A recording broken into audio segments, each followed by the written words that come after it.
He will provide insight regarding the advocacy tools provided by the Texas Legislature, while Dr. Johnette McKown, president of McLennan Community College, and Mr. K. Paul Holt, chairman of McLennan Community College Board of Trustees, will share advice on how to foster relationships and communicate with your elected officials based off their years of experience advocating for community college issues at the state and federal level. Let me introduce our speakers. Dr. Johnette McKown is the third president of McLennan Community College, a role she has served in since 2009. During her storied tenure at MCC, Dr. McKown has been recognized by professional associations and her peers for being a champion of higher education access and success, thanks to her commitment to addressing students' needs. In addition to serving as president, Dr. McKown dedicates her time to various local Waco community boards and both state and national professional associations.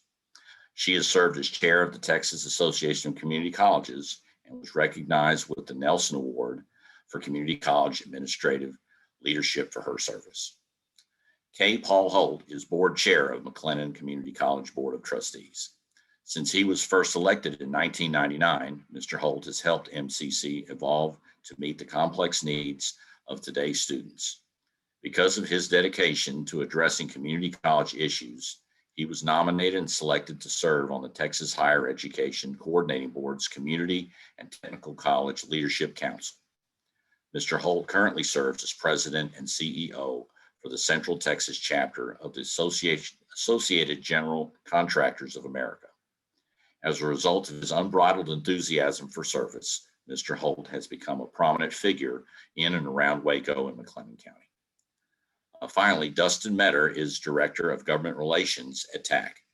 He also helps develop and implement legislative policy goals and strategies for the association, as well as monitor legislation and regulatory changes relevant to Texas community colleges. Alongside TACC's advocacy team, Mr. Meador strives to build relationships at the Capitol between colleges and legislators. Prior to joining TACC, Mr. Meador worked 5 legislative sessions in the Texas House of Representatives, including 3 sessions serving as a committee clerk for the House Committee on Higher Ed and 1 session as chief of staff to a state representative. I appreciate all of you being here today. We have an interesting legislative session coming up due to COVID and the downturn in the energy industry. So we're looking forward to learning a lot from this discussion, because our advocacy is going to be very important this session in the legislature. Again, thank you all for joining us today, and I will hand it off to Dustin. Thank you, Dustin. Dustin, one real quick, I forgot to mention in housekeeping, if you want to participate or ask any questions, we are taking those via the chat function. And so at any time, please feel free to chime in, whether it's during the Dustin's portion or during the panel that we'll be having, the Q&A panel that we'll have in the second half. And so just wanted to add that real quick. Great, thanks, Manny, and thanks, Robert. I'm looking forward to hopefully a productive afternoon. I'm going to be working off of mostly a browser window, but I did want to make sure that everyone is aware of some of the resources I'll be using. So let me really quickly put up some important links. Excuse me. So I will be working primarily off of these tools right here. You see Texas Legislature Online, which is really going to be the home base. If you have one bookmark in your browser for session, it should be this one. You can get to pretty much everything we need to get to based off of that one website, capital with an O, capital.texas.gov. And a couple other important ones that I'm going to be touching on are the Legislative Reference Library, which you can get to from TLO. And it's a really, I think, underutilized and just a hidden gem of a website full of great resources. The Legislative Budget Board is where you're going to find all the latest budget-related documents, up to the minute, runs as the members receive them.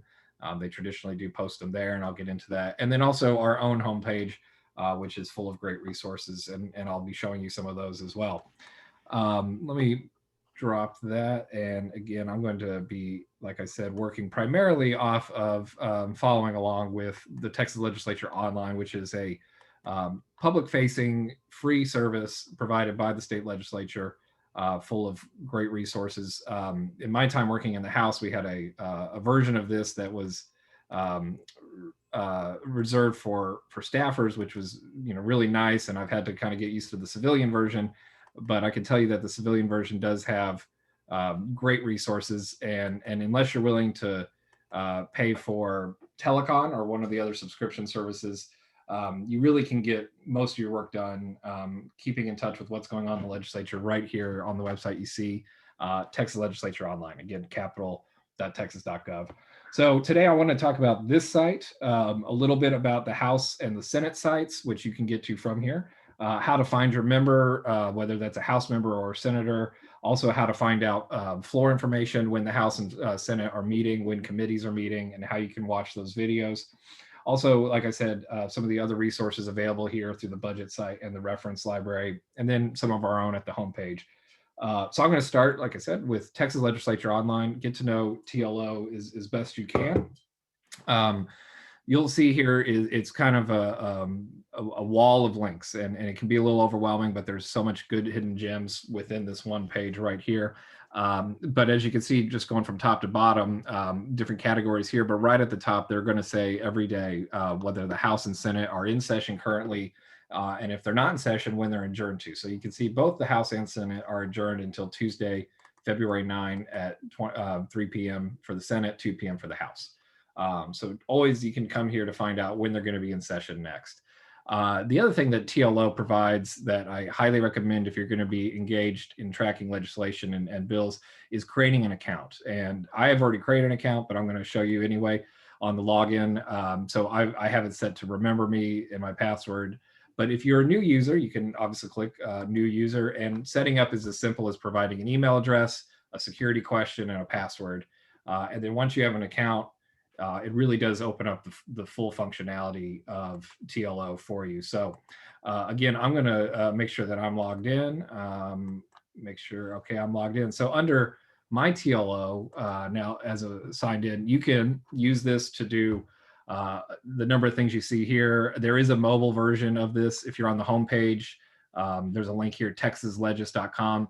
If you go to this from your phone, you get a much stripped down version of this. It looks like this. Just imagine this on an iPhone.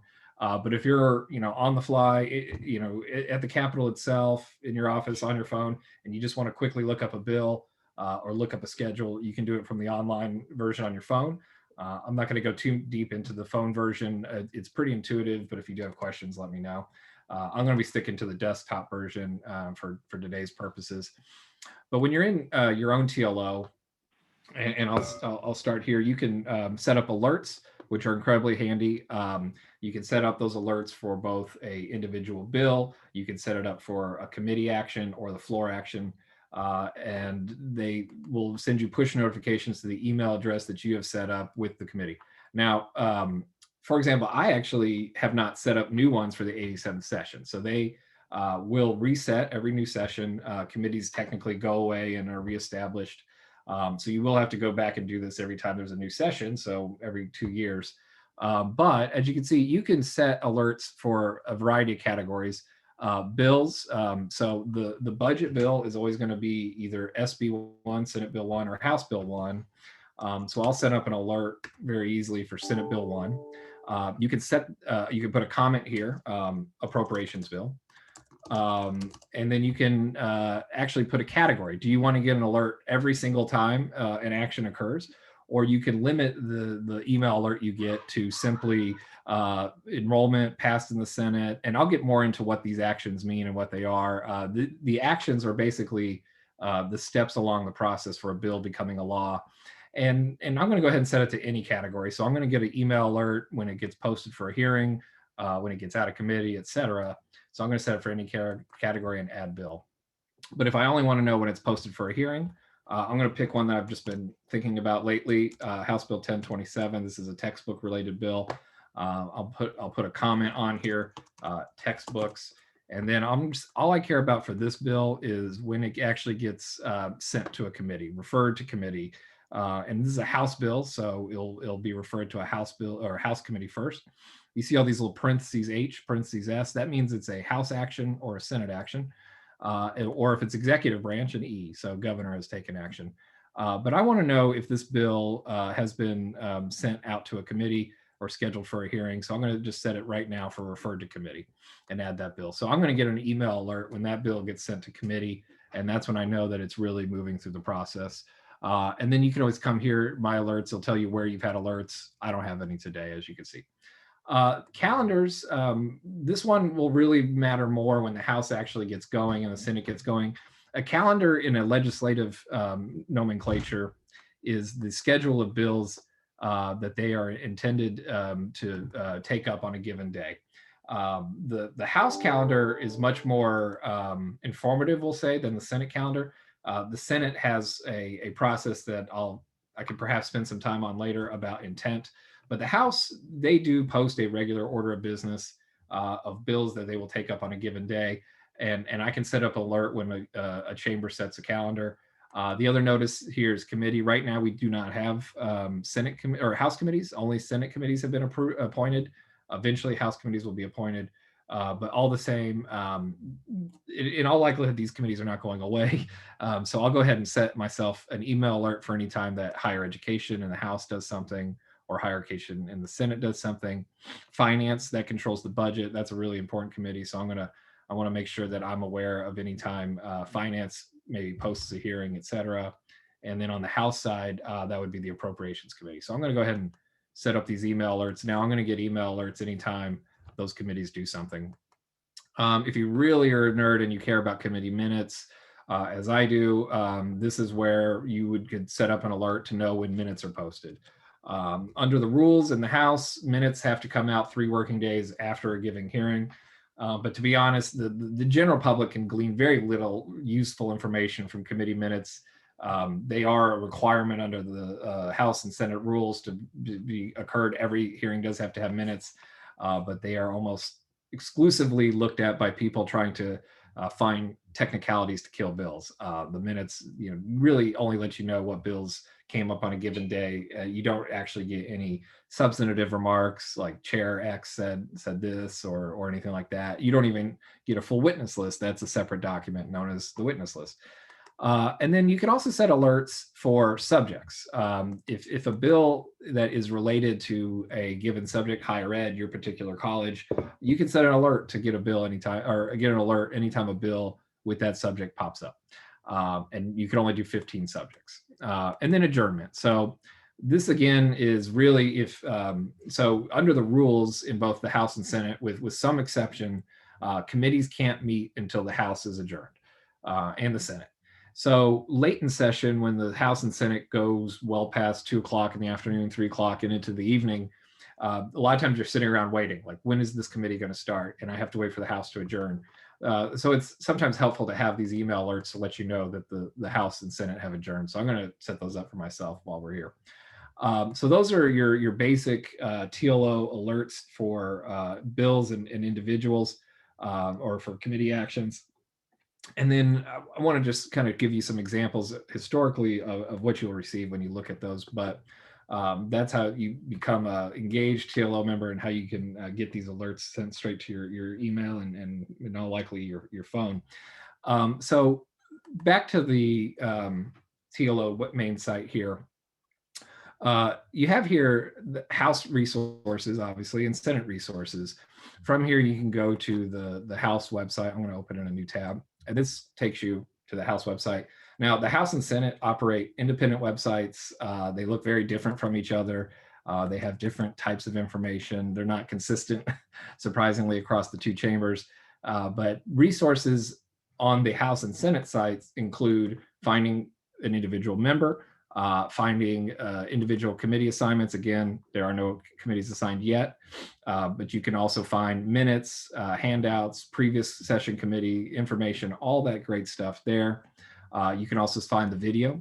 Right now, there is no video because the House is adjourned, but you can scroll down and find chamber archives. So the current session, I can go back and watch any day that they've been on the floor.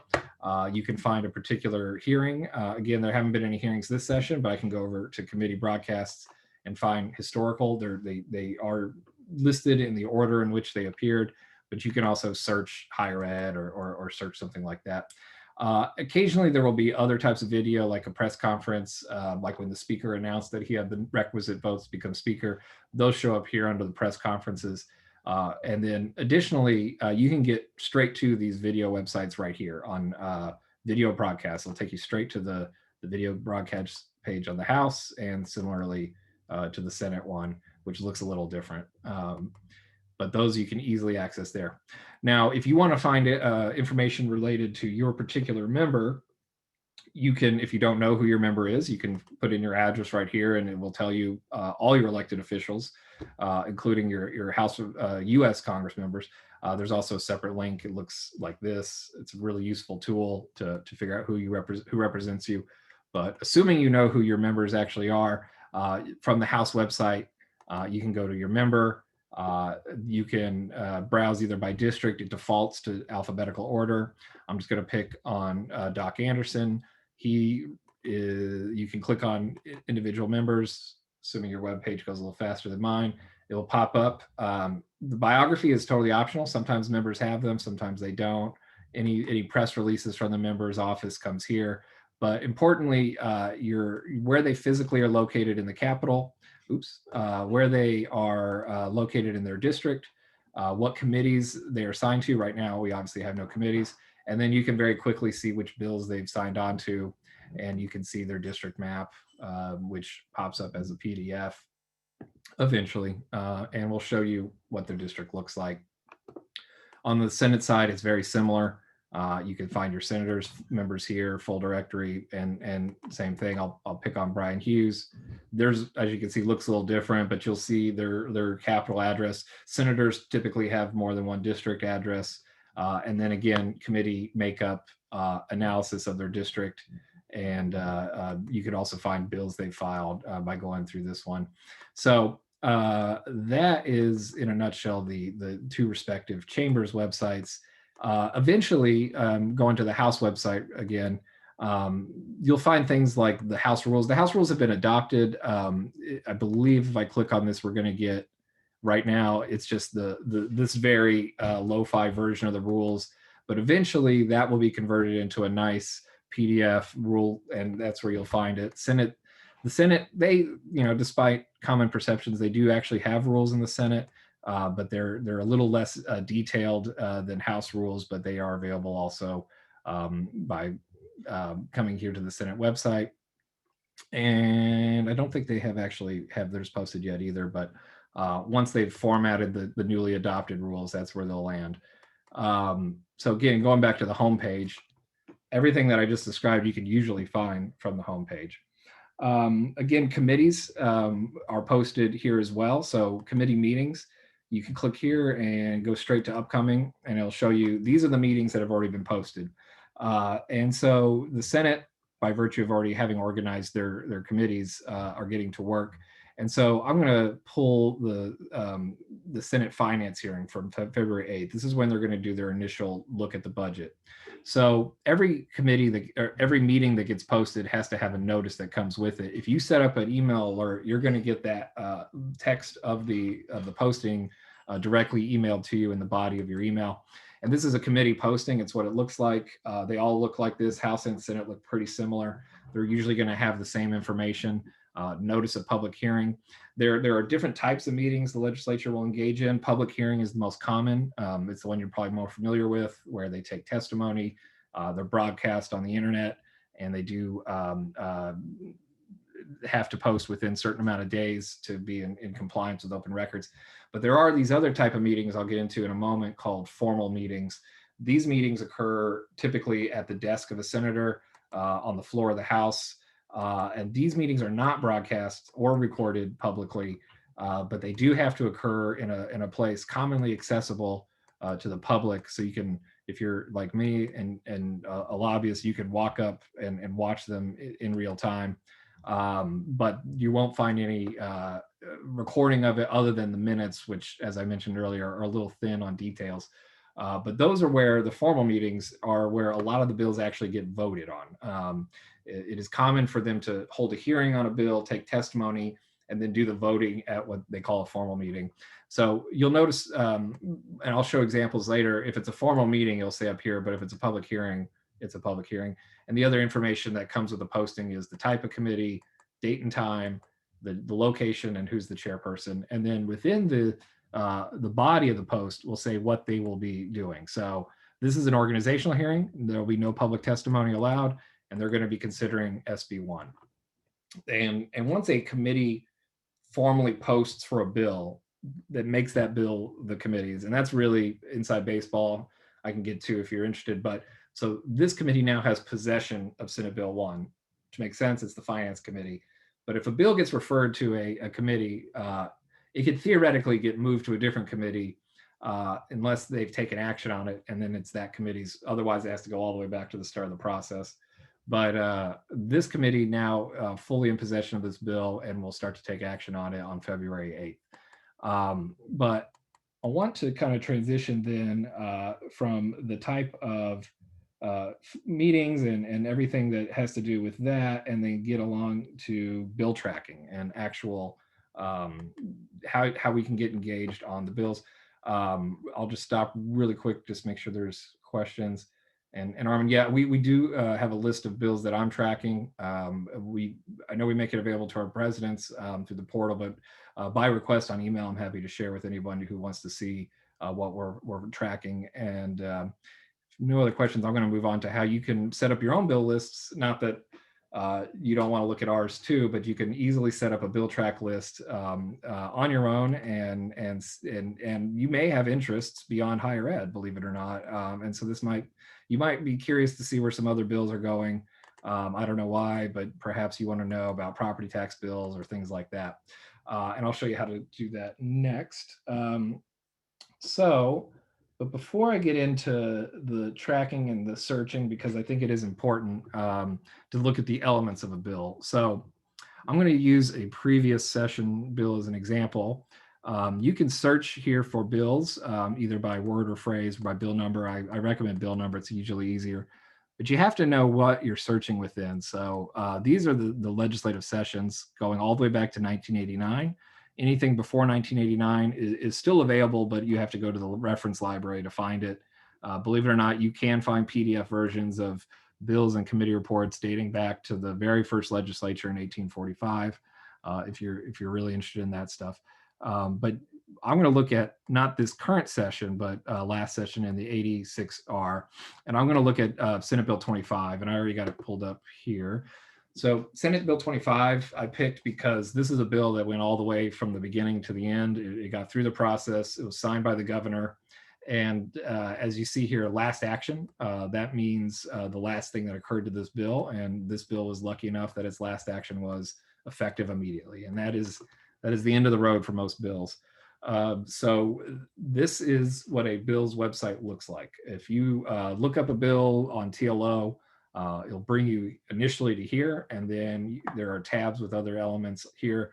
But kind of understanding what is on this page will help inform your searches and your tracks later, and kind of let you know what you're reading when you see all this stuff.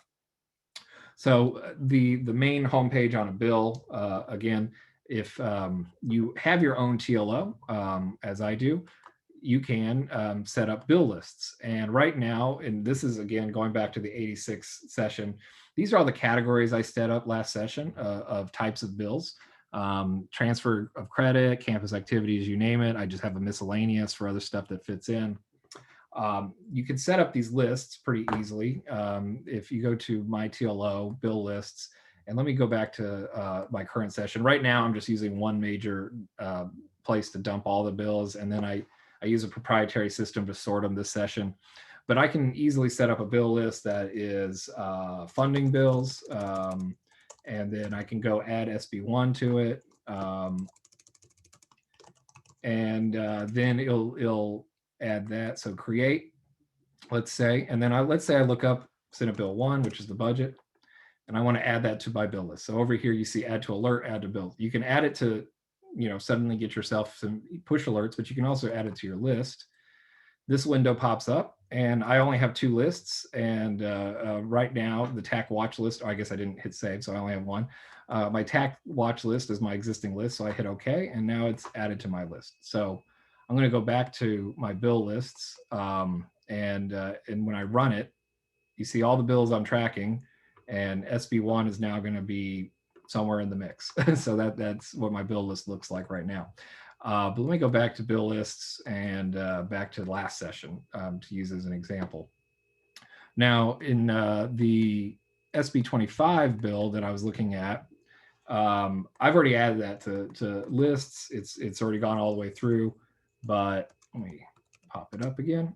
Again, that pops up here, and then you see different categories you can add it to if you so choose. You can obviously put a bill on multiple lists.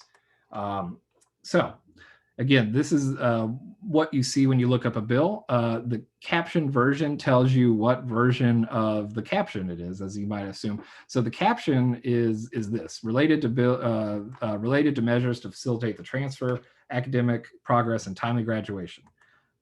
Every bill has a caption. It's a requirement. Captions can change though. So if a bill comes out of committee and they amended the caption, it would say caption version.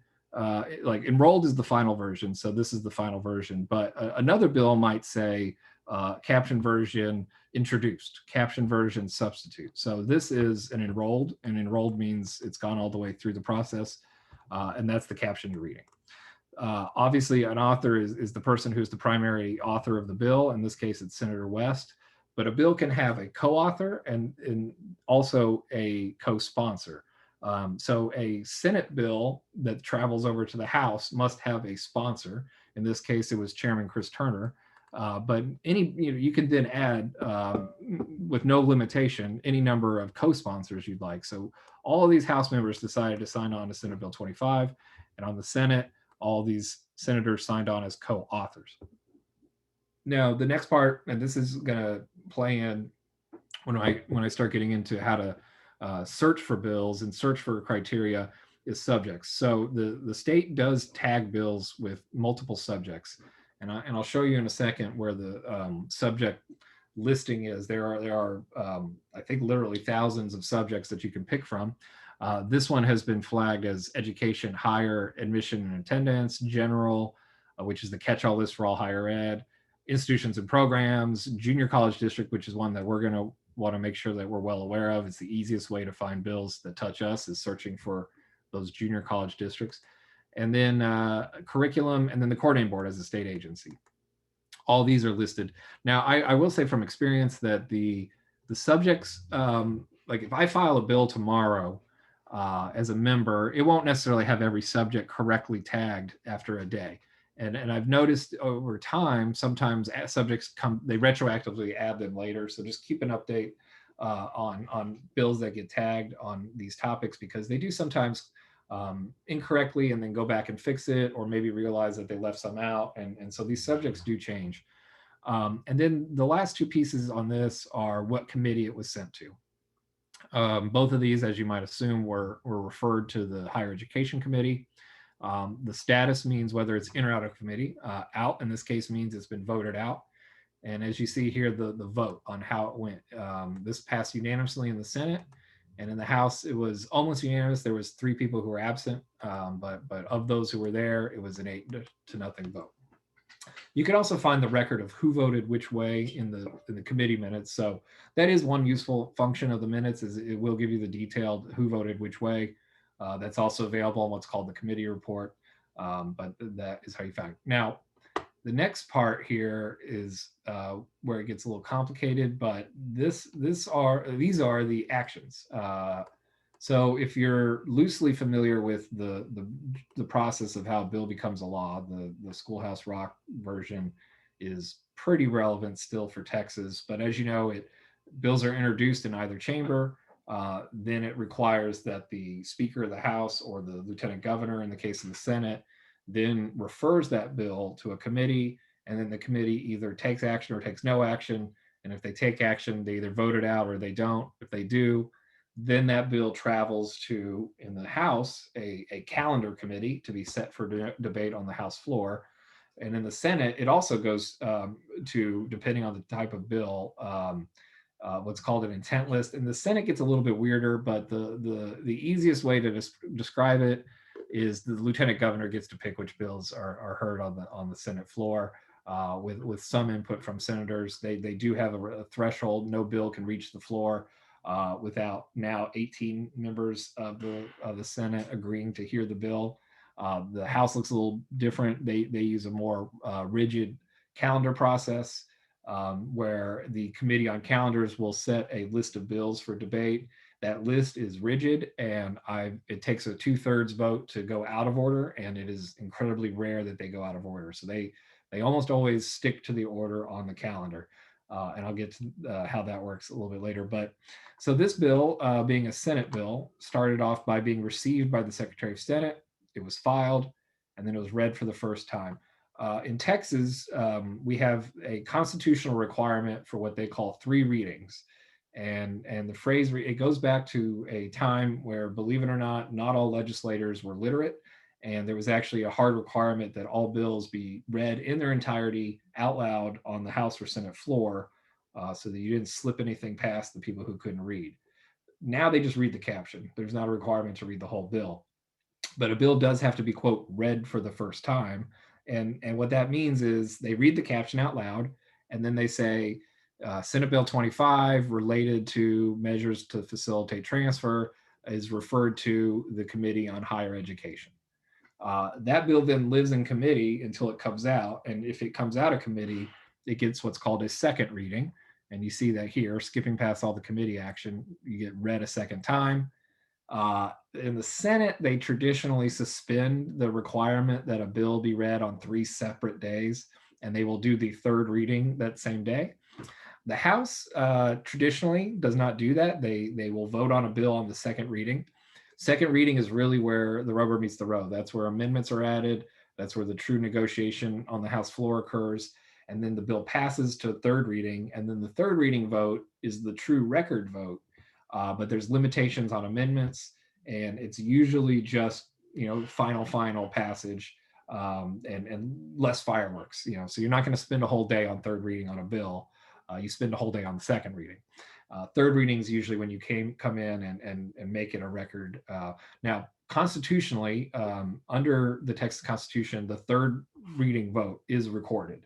A second reading vote isn't necessarily always recorded. It typically is, but you can theoretically pass a bill on second reading without a formal record vote, but not on third. So that is the readings, but the thing I'll say on the actions, though, is when you're searching for a bill, you can search by one of these categories. You can search for bills that have been scheduled, search for bills that have been amended. Going back to the alerts I talked about earlier, these are the categories you can set up an alert for, and it is the process by which a bill moves along. Now, if you want to know how a bill was heard in committee, you can see here, considered in public hearing. Now that, and then testimony taken. So this bill was heard with testimony taken on March 3rd, 2019. If you want to go back and watch that, knowing the date, you can go to the Senate website or the House, depending on which one you're looking at. You can go to live, you go to the video archive, and then knowing that it was March 27th, 2019, you can go to 2019 and then find accordingly. Now, once you pull up the video, you have to kind of fast forward around until you find it, but this would be the way to go back and find a historical testimony video or anything like that on a bill. Thankfully, they do give us clear dates on when that happened, and then it moves on. So those are the actions and the elements, but then within a bill, really quick, I wanted to show you all the different elements that are required. So every bill... Hey, Dustin, let's... I want to be mindful of our other panelists. So I know that we have some other items, but yes, just wanting to give you a nudge reminder. Okay, no problem. Yeah, I think this is really the last side of it is tracking the actual bills and searching it. But sometimes there can be some confusion on what version of a bill you're reading. And so when you go to the bill's webpage, under the text, these are all the different documents that are associated with it. The introduced version is the bill as it came originally filed. Once it leaves committee, it's the Senate committee report version. And so there can be really significant differences between an introduced version and a Senate committee version. So you want to be mindful of that. And it won't be until a bill leaves committee that you actually get a bill analysis, which looks like this, where you actually get a little bit of detail of what's in a bill, the legislative intent behind it, the rulemaking authority, all that good stuff. But really, the one that is better for the general public is, granted, it has to get to the House, but if it goes to the House, HRO does these great bill analyses you can find here and actually read in plain English what the bill does. These are usually the best way to read it. It tells you who was testifying on a bill and who was against it. But I'll do a crash course really quick on the search element. So you can see here, bill search. There's also under legislation, bill reports and bill lookup. If you just want to know a bill by who wrote it and where it is, it's easy to come to report, and you can pick a bill author. You can pick what committee was done, what day it was filed on, and get just an automatic report spilled out that way. But if you really want to get into the nitty gritty on finding a bill, you can go to bill search. And again, you can search by name, but you can also search by subject. And this is where there's all of these different types of subjects. There's even categories of individual subjects. But for y'all's interest, you may want to be aware that underneath the category, there is a universities and college. And then that opens up all of these. So you can actually pick a college, here's El Paso Community College, and then do a search for bills that were related to EPCC.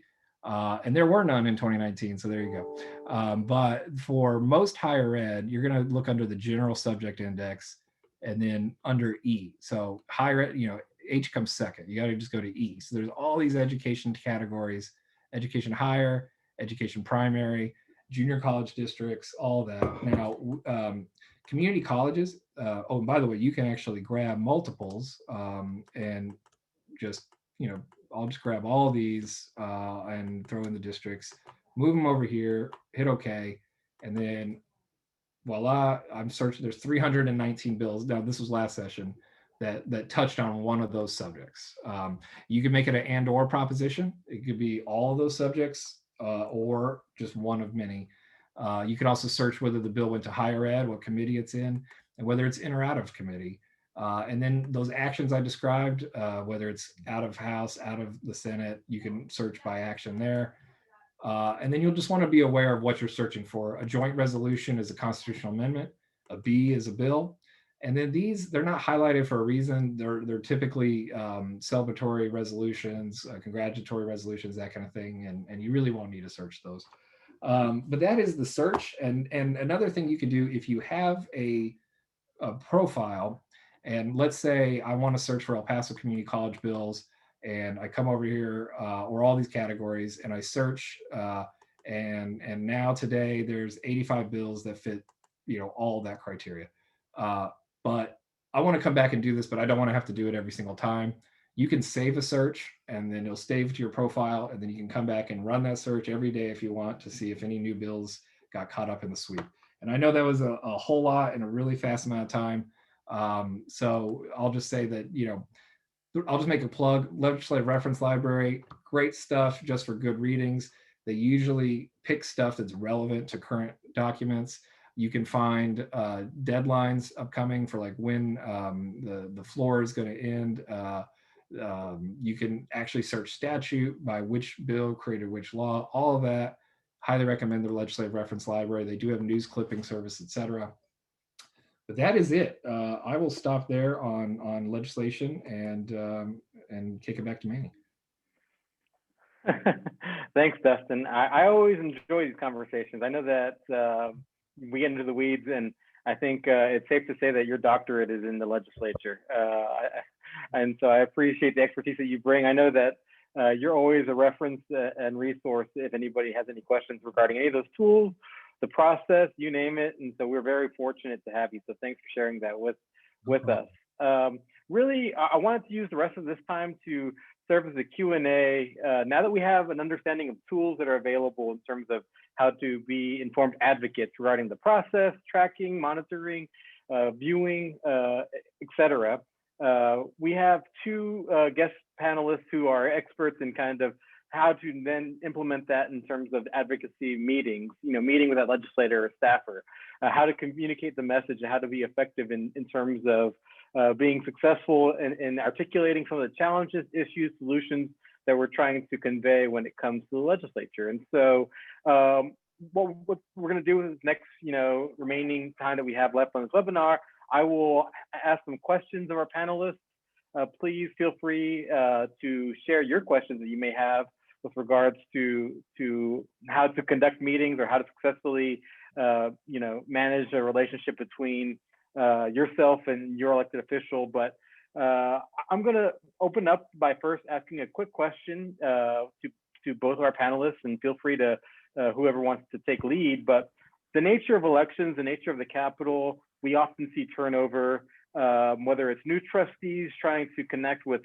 experienced legislators or experienced trustees trying to connect with new legislators. Regardless, sometimes what ends up happening is that you have to create a relationship from a blank slate.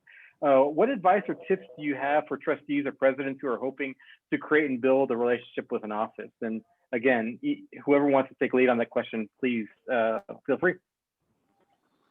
Well, the first thing you have to do is get to know the staff, and the scheduler is the key in getting to see any member, whether they be in the House or not. And another thing, Dr. McKown and I frequently go together. I have other business at the Capitol, believe it or not, Dustin.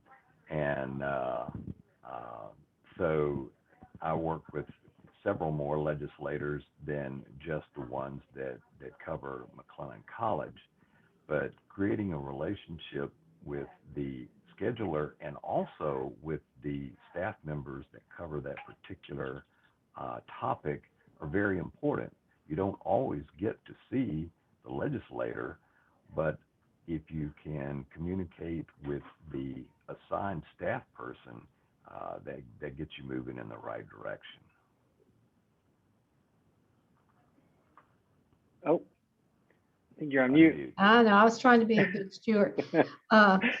We provide some basic information. We try not to be too complicated. We actually spend more time, I would say, with the staffer than we do with the senator or the representative.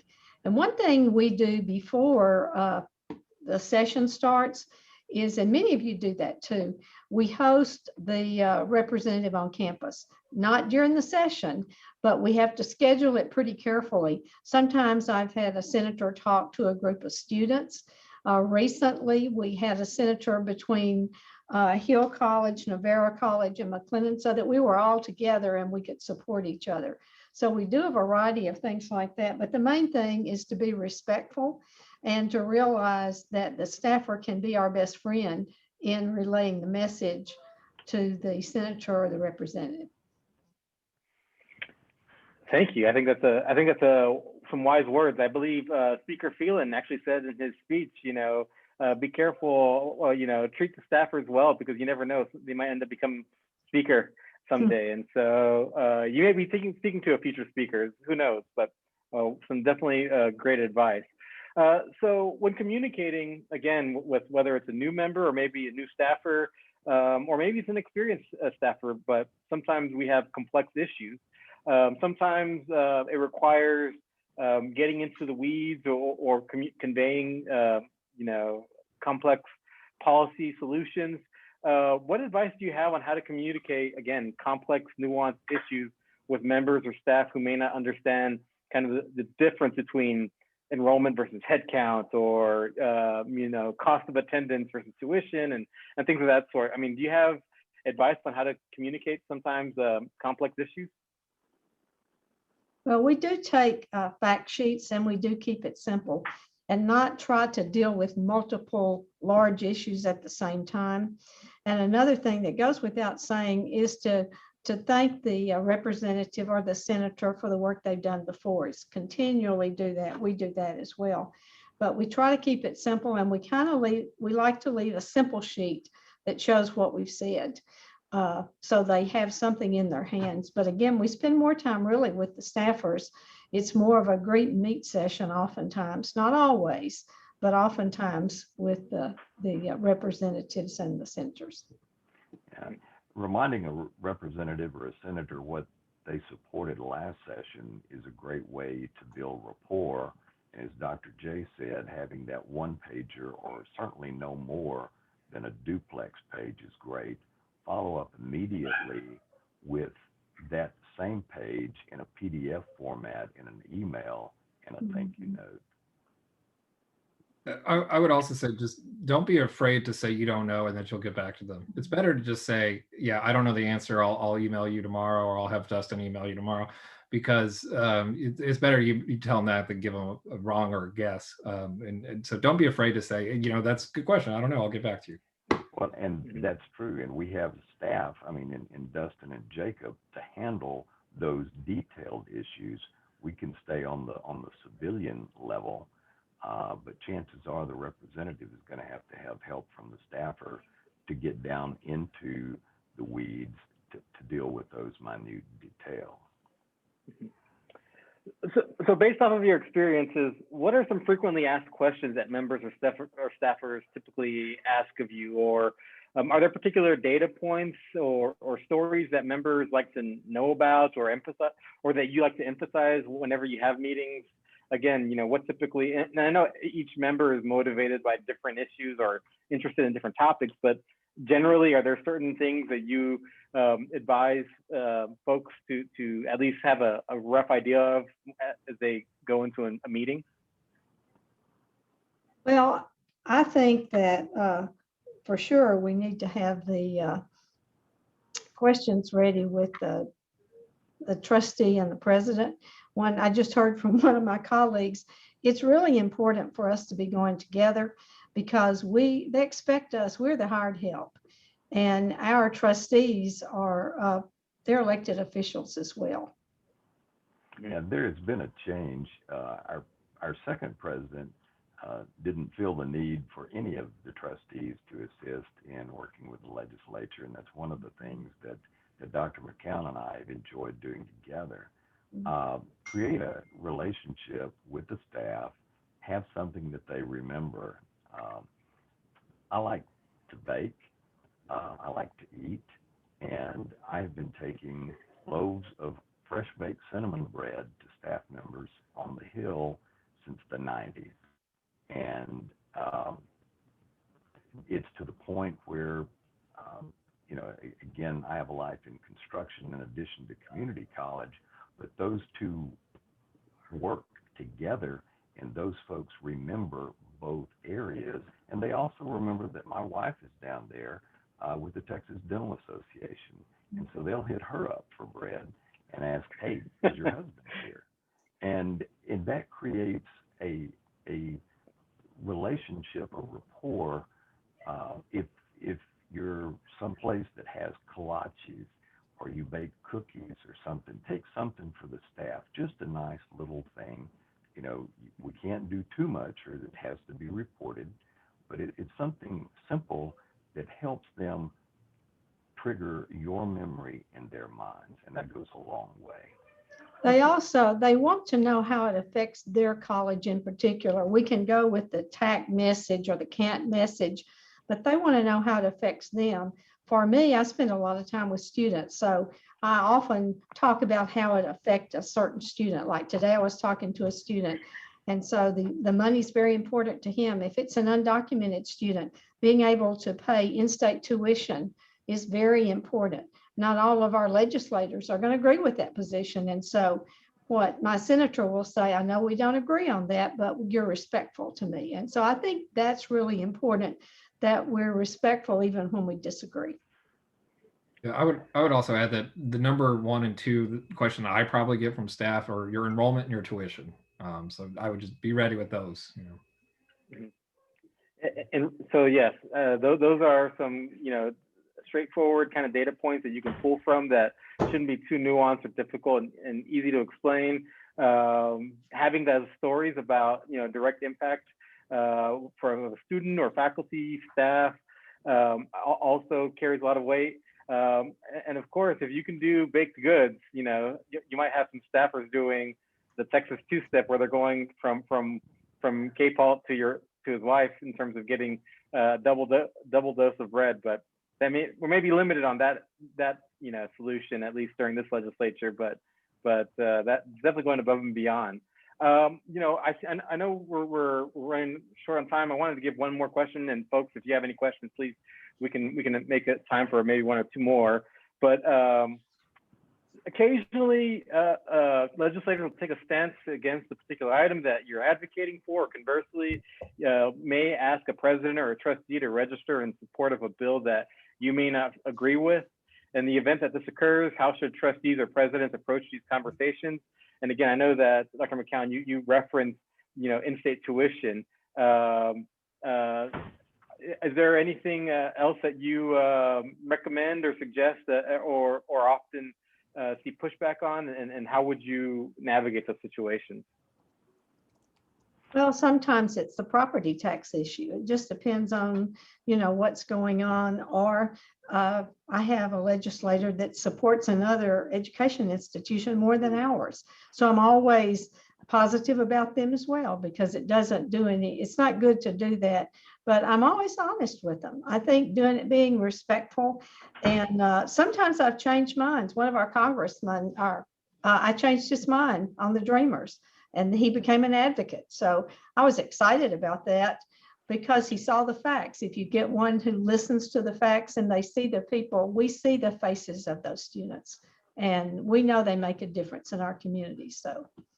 And ask how they came to that conclusion, or why they have that particular stance, and explain how you came to your stance. And you may be able to find some common ground or get some attention.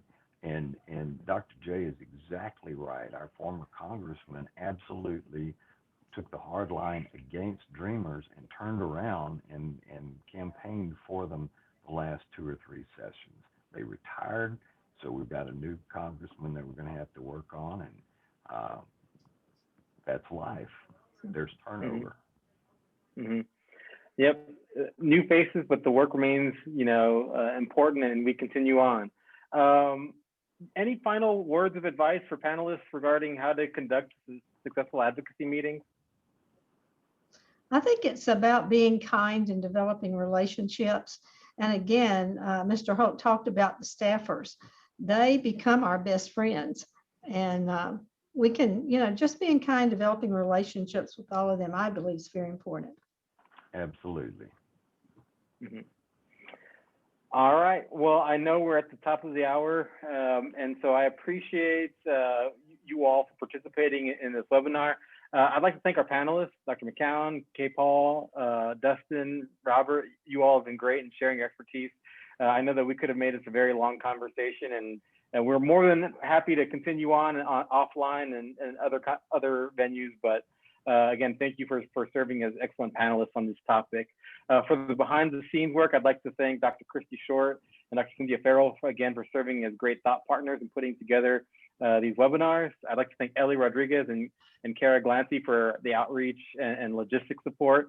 And I would like to again thank you all for once again participating in one of our webinars.